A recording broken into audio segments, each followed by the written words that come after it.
सोनीपत का ward number 8 इस समय सबसे ज़्यादा चर्चा में है, सबसे ज़्यादा फोकस पे है और बीजेपी ने सबसे ज़्यादा ताकत वार्ड नंबर 8 पर लगाई हुई है।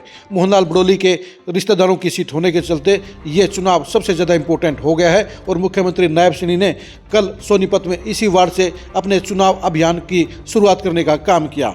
सबसे खास बात यह है कि इस वार्ड नंबर 8 में चुनाव लड़ने वाले चारों ही मुख्य प्रत्याशी बीजेपी के हैं, यानी बीजेपी के 4 नेताओं में वार्ड नंबर 8 में मुकाबला हो रहा है। नमस्कार, मैं हूं कुलदीप शिरान। आज हम खरी खरी न्यूज़ में चर्चा करेंगे वार्ड नंबर 8 में बीजेपी के 4 नेताओं के बीच में चल रहे घमासान की।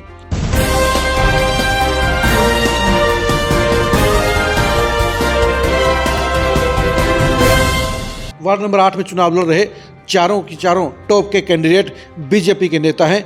20 दिन पहले चारों के चारों बीजेपी के हिस्सा थे और चारों के चारों आज मुख्य मुकाबले में एक दूसरे को पटकनी देने की प्रयास कर रहे हैं। सबसे पहले हम चर्चा करते हैं पुनीत त्यागी को। पुनीत त्यागी को बीजेपी का असली नेता कहा जाता है। वो बीजेपी के पार्षद थे, लेकिन उनकी टिकट काट दी गई। वो बीजेपी के सबसे असरदार नेता थे। वो बीजेपी की पिछले 5 साल से पार्षद के तौर पर पूरी सेवा कर रहे थे। वो इलाके की सेवा भी कर रहे थे, उनके अंदर कोई कमी नहीं थी। वो बीजेपी के टिकट पर जीत के सबसे मजबूत दावेदार थे। अगर बीजेपी उनको टिकट देती तो एक तरफा ऐतिहासिक मार्जिन के साथ चुनाव जीत सकते थे, लेकिन मोहनलाल बड़ोली परिवार के रिश्तेदार के चलते उनका टिकट काट दिया गया और ऐसे में मजबूरी में पुनीत त्यागी को इंडिपेंडेंट चुनाव लड़ना पड़ा।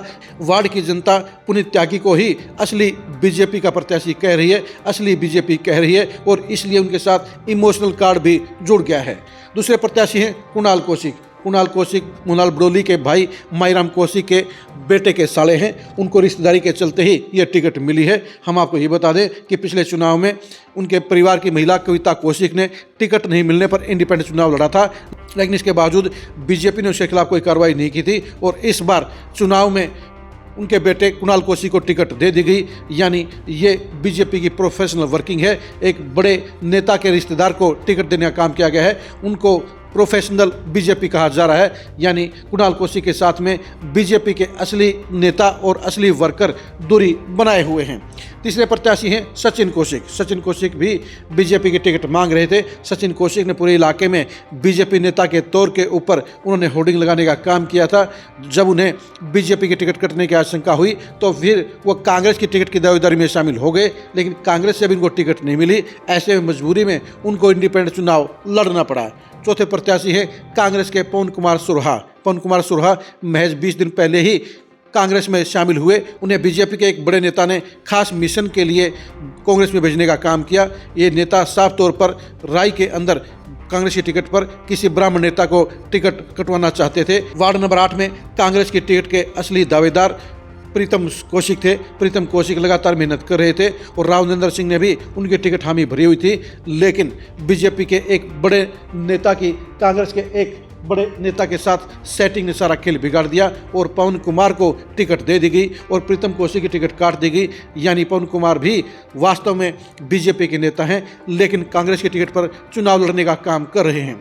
वार्ड नंबर 8 के चुनाव में साफ तौर पर मुकाबला इस समय पुनीत राय और कुणाल कौशिक के बीच में नजर आ रहा है, जहां कुणाल कौशिक के साथ में पूरी बीजेपी खड़ी हुई है और मुख्यमंत्री भी उनके लिए चुनाव प्रचार करके गए हैं। वहीं पुनीत त्यागी या पुनीत राय इस समय राय की जनता के सहयोग से, राय की जनता के आशीर्वाद से और राय की जनता के बलबूते पर चुनाव लड़ने का काम कर रहे हैं। उनका चुनाव पूरी तरह से इमोशनल है। उनके चुनाव में आम लोग हिस्सेदारी कर रहे हैं। जहां कुणाल कौशिक के साथ में पूरा बीजेपी का तंत्र है, पूरा सरकार का सहयोग है, वहीं पुनीत त्यागी आम लोगों के साथ मिलकर चुनाव लड़ रहे हैं। उनकी चुनावी सभाओं के अंदर जो आप रंगत देखेंगे उससे आपको समझ में आ जाएगा कि पुनीत त्यागी के साथ में कौन कौन हैं। आप खुद देखिए कि पुनीत त्यागी के रोड शो में किस तरह से भारी संख्या में लोग चल रहे हैं, अपना सहयोग दे रहे हैं।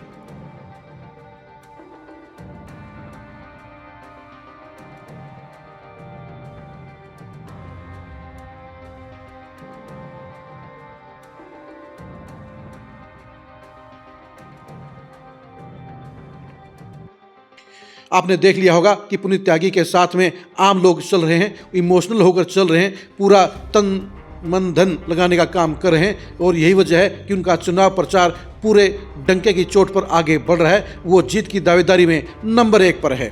वहीं पर कुणाल कौशिक के साथ सरकार का साथ है, सरकार का दबदबा है, पार्टी की पूरी ताकत है और इसलिए वो अपने आप को नंबर 2 पर लाने में सफल हो गए हैं।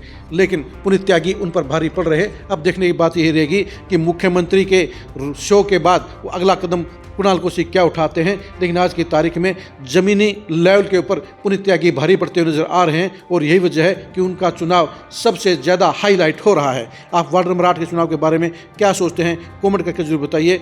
वार्ड नंबर 8 में असली बीजेपी और नकली बीजेपी में से कौन जीतेगा, इसके बारे में कमेंट करके जरूर बताइए। वार्ड नंबर 8 के चुनाव की एक्सक्लूसिव खबरों को जानने के लिए आप लगातार खरी न्यूज़ के साथ बने रहिए। आप हमारे फेसबुक पेज को फॉलो कीजिए, आप हमारे यूट्यूब चैनल को सब्सक्राइब कीजिए। नमस्कार।